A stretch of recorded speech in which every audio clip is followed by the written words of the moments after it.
alle jeukerige kopvelle net gewone skilvers of is dit dalk seborreuse dermatitis? En wanneer moet 'n mens eerder aan psoriase dink? Vandag gaan Michelle Lou, produkspesialis van Crème Classique Skincare, dit baie eenvoudig verduidelik. Hoe kan jy die verskille herken en watter rol kan 'n sink shampoo en 'n coal tar shampoo speel? Nou Michelle, hoe weet ek of dit gewone skilvers of seborreuse dermatitis is of dalk die derde moontlikheid van psoriase? Jy vra moeilike vrae so vroeg in die oggend. Maar ja, dis eintlik maklik om dit vir jou te antwoord. So dis eintlik nou 3 siektetoestande van die kopvel wat ons nou van praat. So die eerste een is natuurlik nou skilvers en dan sien jy fyn klein vlokkies wat op jou hare is. En jou kopvel is nie noodwendig vuil nie. Dit is sommer net 'n bietjie van 'n droë vel. En dis gewoonlik op 'n rooi oppervlakte. So daar waar dit reeds inflammasie is daar dan wit vlokkies daarop. En dan die tweede een is jou seborreuse dermatitis. So dit sê klaar vir jou dat daar 'n bietjie meer olie betrokke is, dan word hierdie vlokkies nie net wit nie. Hulle is so snaaks 'n lekker geelerige kleur op daai rooi vel. So dis 'n bietjie mense wil half meer gril daarvoor. Mense sien dit veral by klein babatjies wanneer hulle 'n scalp-dermatitis het. So dis waarna jy moet uitkyk. En dan die derde ene is dan nou psoriase. So psoriase is wanneer jy baie meer vel maak as wat jy moet en dan stek daai vel dik op, maar dit is nou weer wit. So jy kry wit fyn vlokkies, skilvers. Dan kry jy die geelerige vlokkies wat bietjie dikkerig is en bietjie grillerig is en dan kry jy natuurlik dan die psoriase wat dik wit vel is wat dan so op mekaar stek. So as mens nou dit verstaan, kom ons praat nou prakties. Hoe werk die blou bottel sink shampoo?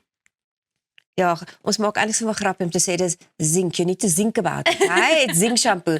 So die zinc shampoo kan jy glad nie verkeerd gaan enigstens wanneer jy hom gebruik nie. Of dit nou skilvers of seborreuse dermatitis is of selfs dan 'n psoriase. Dis waarmee jy begin. En selfs vir die ouers wat al kleiner kinders het, as jy sien daai kopvel is jeukerig, vat 'n klein bietjie van 'n shampoo, maak dit net verdun in jou hand en dan masseer jy dit aan die kind se kop en jy spoel dit af. Selfs vir fungusinfeksies, ringworm, baie van die kinders sit met ringworm of net 'n jeukerige kopvel. Ja, jy kan hom letterlik vir enigiets gebruik. Pasiënte wat akne het, baie van die seuns het op 'n haarige area ook akne. Dan kan jy was met die zinc shampoo want hy's ook antibakterieel. So daar's so baie plekke en jy hoef nie 'n siektetoestand te hê van die kopvel voordat jy die blou bottel begin gebruik nie.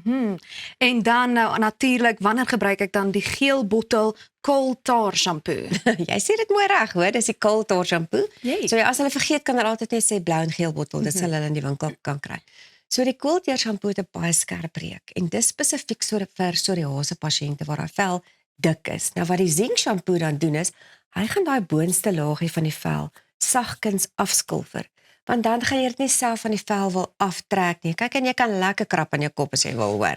So die coal tar shampoo gaan net daai vel weer balanseer, dat hy weer normaal kan begin groei, en dan gaan natuurlik die jeukerigheid ook wegvat.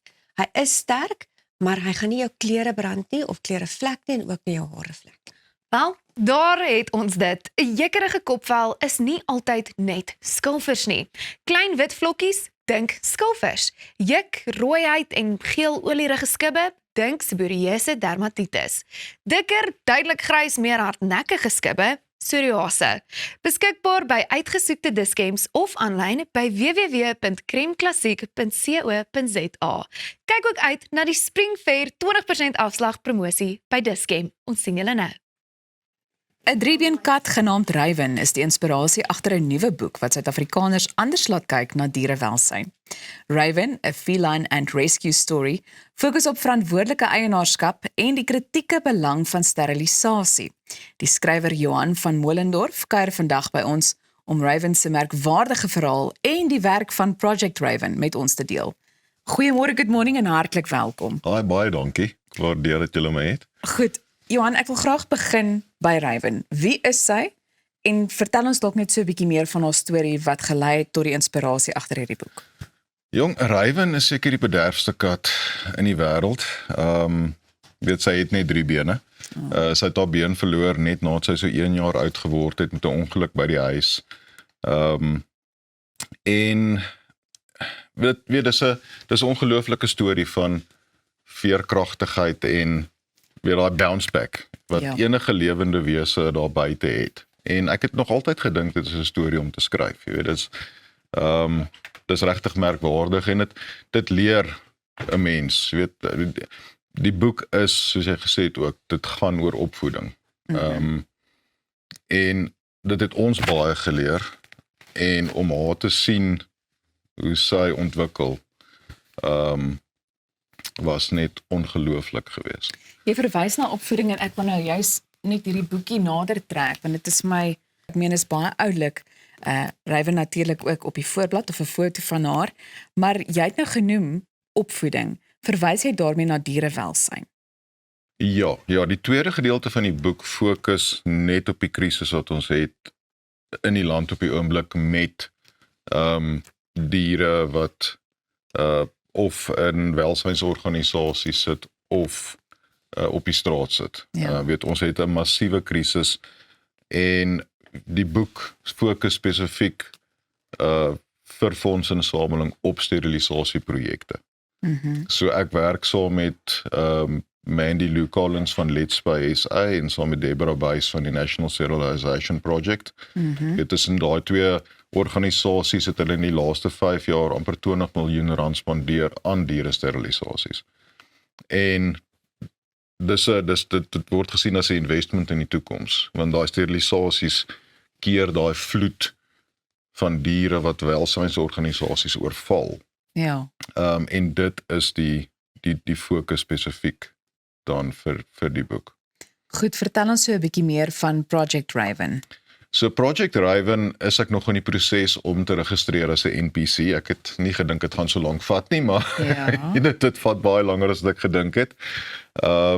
Project Raven is die holding NPC vir die Project Raven van se finansies. Ja.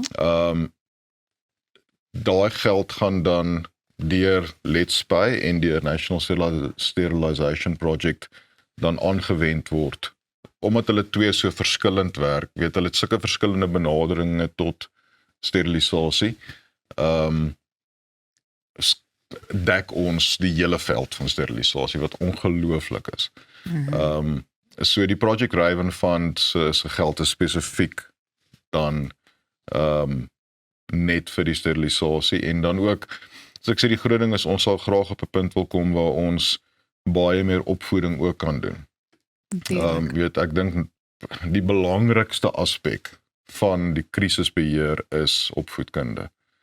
En jy moet nou al kinders begin opvoed oor verantwoordelike diere eienaarskap. Ja, en sterilisasie is 'n groot probleem. Waar kan ons hierdie boek in die hande kry? Weet jy, dis op my website, www.darkvilecreations.com. Die audioboek het ook nou so 'n week terug gedrop. Ek's baie opgewonde oor die audioboek. So dis op die oomblik is dit die e-book, die printed boek en dan die audioboek wat op my webwerf beskikbaar is. En behalwe nou vir hierdie boek, ons het so 'n minuut oor, maar is daar 'n ander manier waarop Suid-Afrikaners miskien betrokke kan raak? Gaan ondersteun jou welsyn. Skenk kos, skenk komberse, gaan woodrock, wet nose, wollies, gaan loop met daai diere, gee hulle liefde. Dis al wat hulle nodig het. Absoluut. Weet en baie mense het nie die tyd nie. Ja. Met die Ravenboek kan jy in die gemak van jou huis op jou bank kan jy ook 'n verskil maak. Absoluut. En ek dink dit is belangrik om 'n vrywilliger ook te wees en op so 'n manier betrokke te raak. Johan, baie dankie vir jou tyd en alle sukses met hierdie boek. Voorspoed daarvoor. Baie dankie, ek waardeer julle. Goed, bly gerus waar jy is. Ons gesels net hierna oor sport en die pad na herstel na 'n besering. Jy's by Goeiemôre, good morning.